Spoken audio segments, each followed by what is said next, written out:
Good afternoon to all of you. आप सभी को तहे दिल से स्वागत करता हूं आपके अपने यूट्यूब चैनल एजुकेशन रथ। तो साथियों, आज की जो क्लास होने वाली है वो पेडागोजी मनोविज्ञान की है। तो इसमें बहुत अच्छे इंपॉर्टेंट क्वेश्चन सिलेक्ट किए हैं, तो बने रहिए लास्ट तक। तो फर्स्ट क्वेश्चन आपकी स्क्रीन पे है।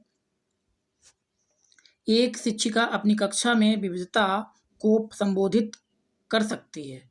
तो इसके ऑप्शन देखते हैं। ऑप्शन यानी पॉइंट दिया गया है। ए, मित्रताओं को स्वीकार करके और उसे महत्व देकर। ऑप्शन बी, बच्चों की सामाजिक संस्कृति पृष्ठभूमि का शिक्षा शास्त्रीय साधन के रूप में प्रयोग करके। और ऑप्शन सी, विभिन्न अधिगम शैलियों में आयोजित करके। और डी वाला क्या है, मानक निर्देश देकर और निष्पादन हेतु सर्वसामान्य मानदंड निर्धारित करके। तो यहाँ पर ये जो पॉइंट दिए गए थे, तो इसमें से हम देखते हैं स्कूट में कौन सा ऑप्शन सही हो जाएगा। तो यहाँ पर ए वाले में क्या कह रहा है, ए, बी और सी। बी वाले में क्या कह रहा है, ए, बी, सी और डी। और सी वाले में क्या है, बी, ए, बी और डी।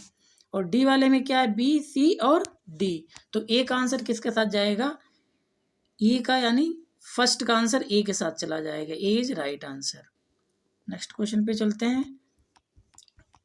क्वेश्चन नंबर 2 ये रहा आपकी स्क्रीन पे।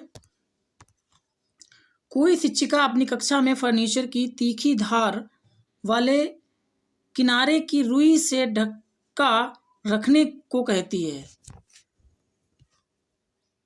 ढंका रखने को कहती है और छू तथा अनुभव करूं वाले सूचक पठनों या पट्टों का उपयोग करने को कहती है। वह किस वर्ग के विशेष शिक्षार्थियों की आवश्यकता पूर्ति करने का प्रयास कर रही है। इसके जो ऑप्शन है, तो ऑप्शन देख लेते हैं। ऑप्शन ए है सामाजिक रूप से वंचित शिक्षार्थी। ऑप्शन बी, दृष्टि विकलांग शिक्षार्थी। और ऑप्शन सी, श्रवण विकलांग शिक्षार्थी। और ऑप्शन डी, सीख ना सकने वाले शिक्षार्थी। तो सेकेंड का आंसर किसके साथ जाएगा, ई वी के साथ जाएगा साथियों। B is right answer. Next question पे चलते हैं। क्वेश्चन नंबर 3 ये रहा आपकी स्क्रीन पे। प्रतिभाशाली बच्चों के लिए सबसे अच्छे शैक्षिक कार्यक्रम वे होते हैं जो। ऑप्शन ए, उनके आक्रामक व्यवहार को नियंत्रित करते हैं। ऑप्शन बी, उन्हें अधिगम के न्यूनतम मानकों तक काम करने को प्रेरित करने के लिए उपहारों और पुरस्कारों का प्रयोग करते हैं। ऑप्शन सी, प्रत्यास्मरण के द्वारा ज्ञान की प्रवीणता पर बल देते हैं। ऑप्शन डी, उनके चिंतन को प्रेरित कर उन्हें विविध विचारों में व्यस्त रहने का अवसर देते हैं। तो 3 का आंसर जो है वो डी के साथ चला जाएगा। D is right answer. Next question पे चलते हैं साथियों। क्वेश्चन नंबर 4 ये रहा आपकी स्क्रीन पे। विद्यालयों में विद्यार्थियों की असफलता के बारे में निम्नलिखित में से कौन सा कथन सत्य है, यानी सही की बात की गई है। ऑप्शन ए, विशेष जातियों और समुदायों से संबंधित विद्यार्थियों असफल होते हैं क्योंकि उन्हें योग्यता नहीं होती है या उनमें योग्यता नहीं होती है। ऑप्शन बी, विद्यार्थियों विद्यालय में असफल होते हैं क्योंकि उन्हें अधिगम के लिए उपयुक्त पुरस्कार नहीं दिए जाते हैं। ऑप्शन सी, विद्यार्थी असफल होते हैं क्योंकि शिक्षण उस तरीके से नहीं किया जाता है उनके लिए सार्थक है। और ऑप्शन डी वाला भी देख लेते हैं।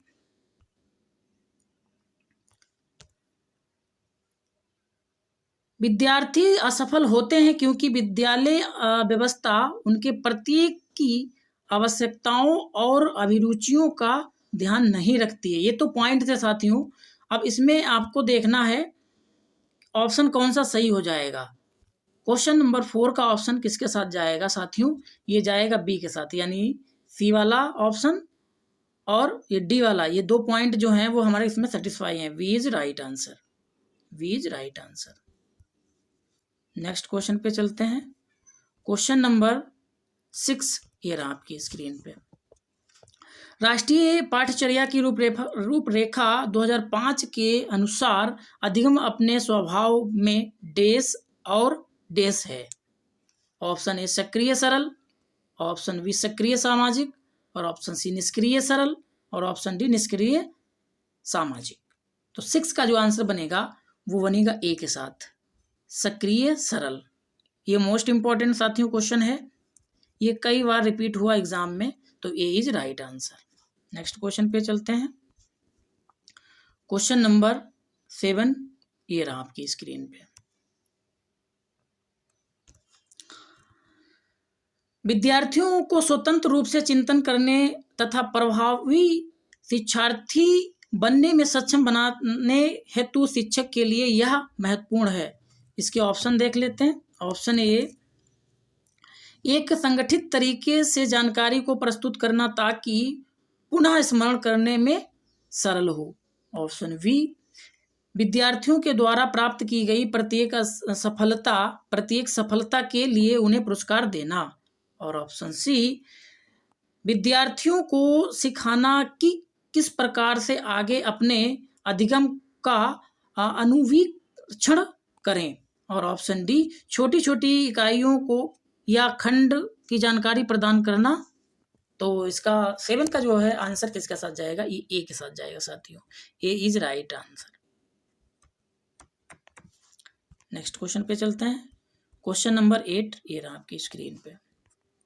यदि कोई शिक्षिका चाहे कि उसके विद्यार्थी समस्या समाधान कौशल प्राप्त कर लें तो विद्यार्थियों को ऐसे क्रियाकलापों में लाना चाहिए जिनमें हो।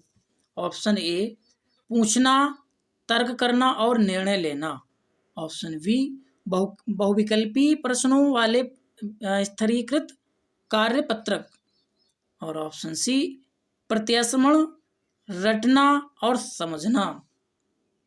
ऑप्शन डी, ड्रिल और अभ्यास। तो 8 का जो आंसर बनेगा वो ए के साथ जाएगा साथियों, A is right answer. Next question पे चलते हैं। क्वेश्चन नंबर 9 ये रहा आपकी स्क्रीन पे। कक्षा तक पहुंचने वाली बच्चों को भोली अवधारणाओं को जानना। तो ऑप्शन ए, शिक्षक की योजना और शिक्षक के रुकावट बनता है। ऑप्शन बी, शिक्षक के हौसले को पस्त कर देता है क्योंकि इनसे उसका कार्यभार बढ़ता है। ऑप्शन सी, शिक्षक के किसी उद्देश्य की पूर्ति नहीं करता है। और ऑप्शन डी, शिक्षक के लिए अपने शिक्षक को अधिगम सार्थक बनाने की योजना बनाने में सहायक होता है। तो 9 का जो आंसर है वो किसके साथ जाएगा साथियों, डी के साथ, यानी D is right answer. Next question पे चलते हैं। क्वेश्चन नंबर 10 ये रहा आपकी स्क्रीन पे। निम्नलिखित में से कौन से तत्व अधिगम को प्रभावित करते हैं। पॉइंट दिए गए हैं, जैसे पॉइंट ए, शिक्षार्थियों की परिपक्वता। पॉइंट बी, शिक्षार्थियों का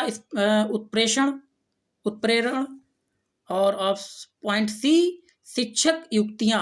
और पॉइंट डी, शिक्षार्थी का शारीरिक और संवेगात्मक स्वास्थ्य। तो इसमें ये पॉइंट दिए गए हैं, इसमें कौन सा सेटिस्फाई है। तो 10 में जो है वो बन रहा है, यानी ये all A B C D ये सभी जो हैं वो सेटिस्फाई हैं। तो इसमें बी वाले पॉइंट में हमें मिल रहा है ए बी सी और डी, यानी B is right answer. Next question पे चलते हैं साथियों। क्वेश्चन नंबर 11 ये रहा आपकी स्क्रीन पे। सार्थक अधिगम है। ऑप्शन ए, निजी अनुभवों से ज्ञान की संरचनाओं का सक्रिय निर्माण। ऑप्शन बी, उद्दीपक तथा उत्तर के बीच युग्मन तथा साहचर्य। ऑप्शन सी, वयस्कों और अधिगम सक्षम साथियों का अनुकरण। ऑप्शन डी, दी गई सूचना का निष्क्रिय ग्रहण। तो 11 का जो आंसर है वो किसके साथ बनेगा? ए के साथ।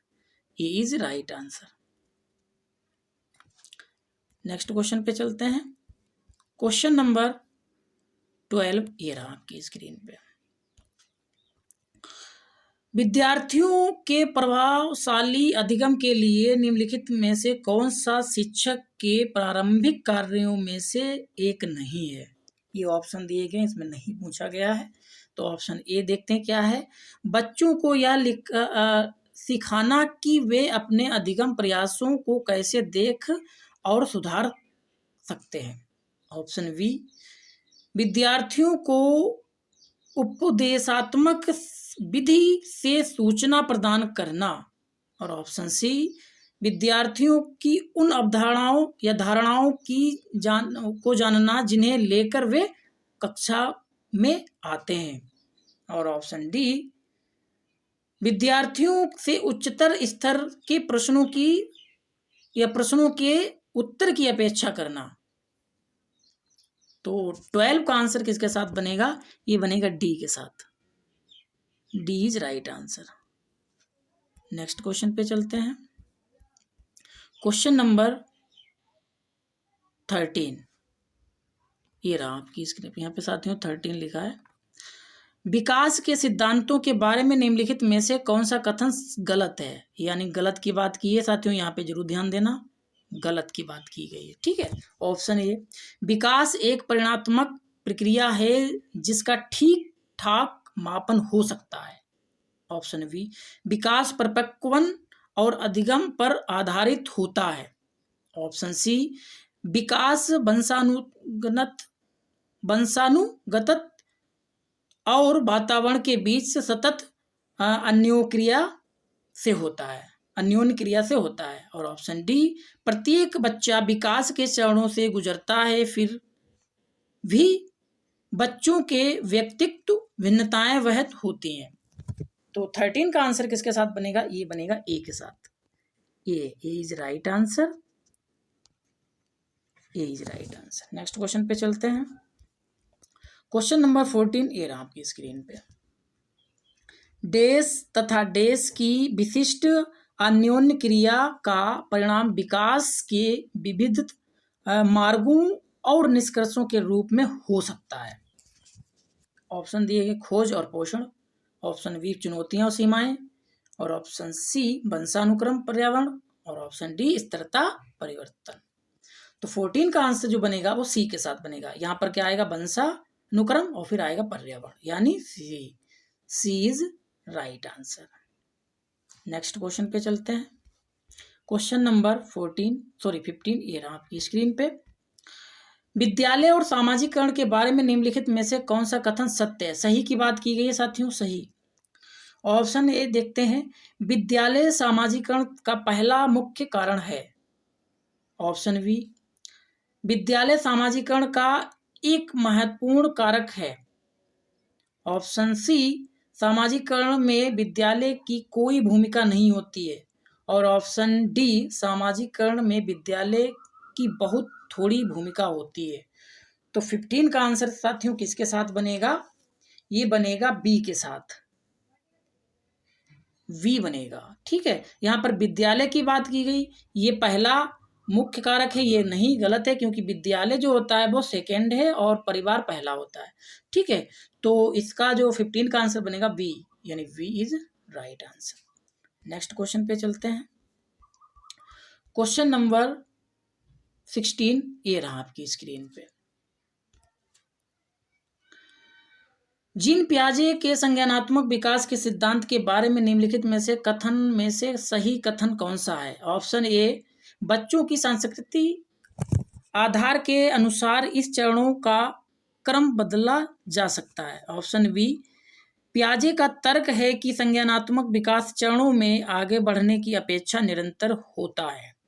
ऑप्शन सी, जीन पियाजे ने संज्ञानात्मक विकास के 5 स्पष्ट चरण प्रस्तावित किए हैं। और ऑप्शन डी, किसी चरण को छोड़ा नहीं जा सकता है क्योंकि वे चरण स्थिर हैं। तो 16 का आंसर किसके साथ बनेगा साथियों? 16 का जो आंसर बनेगा वो डी के साथ बनेगा। D is right answer. Next question पे चलते हैं।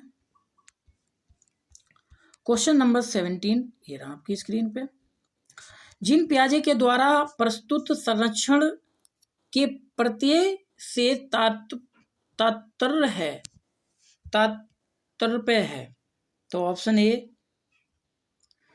दूसरों के परिदृश्य को ध्यान में रखना एक महत्वपूर्ण संज्ञानात्मक क्षमता है। ऑप्शन बी, वन्य जीव और वनों का संरक्षण बहुत महत्वपूर्ण है। ऑप्शन सी, कुछ भौतिक गुणधर्म वही रहते हैं चाहे बाहरी आकृतियां बदल जाएं। और ऑप्शन डी, परिकल्पना पर विविध परीक्षण से नहीं निष्कर्ष पर पहुंचा जा सकता है। तो 17 का जो आंसर है वो सी के साथ बनेगा साथियों। C is right answer. Next question पे चलते हैं। क्वेश्चन नंबर 18 ये रहा आपकी स्क्रीन पे। हार्वर्ड गार्डनर के बहुबुद्धि सिद्धांत के अनुसार निम्नलिखित का मिलान कीजिए। बुद्धि के प्रकार और अंत व्यवस्था। ठीक है, इसको मिलाना है। संगीतमक और भाषिक और अंतर्वैयक्तिक और स्थानिक। ठीक है, तो इसमें यहाँ चिकित्सक दिया गया है, कवि और खिलाड़ी और वायलिन वादक और मूर्तिकार। तो संगीत की बात की गई पहला, तो संगीत को किससे मैच करेंगे हम? ये वायलिन से मैच करेंगे। ठीक है, भाषिक की बात की जाए तो कवि की भाषा होती है। और अंतर्वैदिक जो है वो सी वाला पॉइंट है, वो किससे मैच करेंगे? ये बनेगा मूर्ति। ठीक है, और स्थानिक जो है वो बनेगा हमारा खिलाड़ी से। ठीक है, अब ऑप्शन में इसमें देख लेते हैं कौन सा बन रहा है। यानी फर्स्ट का जो हमारा बना था ये बना था फोर्थ। तो फर्स्ट का 4 इसमें भी है, इसमें नहीं है, इसमें भी है और इसमें नहीं है। ठीक है, तो अब हम क्या करेंगे? भाषिक वाले में देखते हैं। कवि की बात की गई थी, बी का सेकेंड। ठीक है, तो इसमें मिल गया और इसमें भी मिल गया। ठीक है, लेकिन ये तो कट है, तो इसमें ए वाला आंसर सही हो जाएगा। ये इज राइट आंसर। ठीक है, नेक्स्ट क्वेश्चन पे चलते हैं। क्वेश्चन नंबर 19 ये रहा आपकी स्क्रीन पे। लेव वाइगोत्स्की के अनुसार ऑप्शन ए, बच्चे भाषा अर्जन की एक युक्ति से कोई भाषा सीखते हैं। ऑप्शन बी, वयस्कों और साथियों के अन्योन्य क्रिया करने का भाषा के विकास में कोई प्रभाव नहीं पड़ता। ऑप्शन सी, भाषिक विकास मानव चिंतन के स्वभाव को बदल देता है। और ऑप्शन डी, भाषिक विकास में संस्कृति की भूमिका बहुत कम होती है। तो 19 का आंसर जो है वो सी के साथ जाएगा साथियों। C is right answer. Next question पे चलते हैं। क्वेश्चन नंबर 20 ये रहा आपकी स्क्रीन पे। लॉरेंस कोहलबर्ग के नैतिक तर्क के सिद्धांत की ओर अनेक बातों के लिए आलोचना की जाती है। इस आलोचना के संदर्भ में निम्नलिखित में से कौन सा कथन सही है? इसके ऑप्शन देखते हैं। ऑप्शन ए, कोहलबर्ग ने अपने अध्ययन को मूलतः पुरुषों के नमूने पर आधारित रखा। ऑप्शन बी, कोहलबर्ग ने नैतिक तर्क के प्रत्येक सोपान के लिए विशेष उत्तर नहीं दिया। और ऑप्शन सी देखते हैं, अपनी सैद्धांतिक रूपरेखा पर पहुंचने के लिए कोहलबर्ग ने जीन पियाजे के सिद्धांतों को दोहराया है। और ऑप्शन डी वाला भी देख लेते हैं साथियों।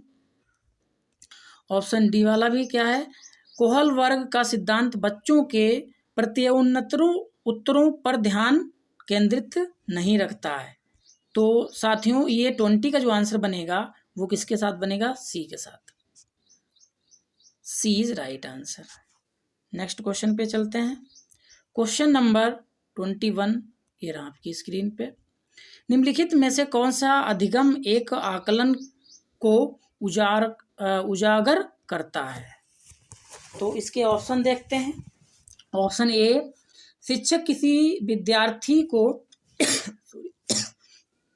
निष्पादन का आकलन दूसरों के निष्पादन की तुलना में करता है। ऑप्शन बी, शिक्षक विद्यार्थियों की चिंता प्रक्रियाओं पर ध्यान देने के अलावा उनकी अवधारणात्मक समझ का भी आकलन करता है। और ऑप्शन सी वाला, शिक्षक मानक उत्तरों से विद्यार्थियों के उत्तरों की तुलना करके उनका आकलन करता है। और ऑप्शन डी वाला भी देख लेते हैं, शिक्षक पाठ्य पुस्तकों में दी गई जानकारी के आधार पर विद्यार्थियों का आकलन करता है।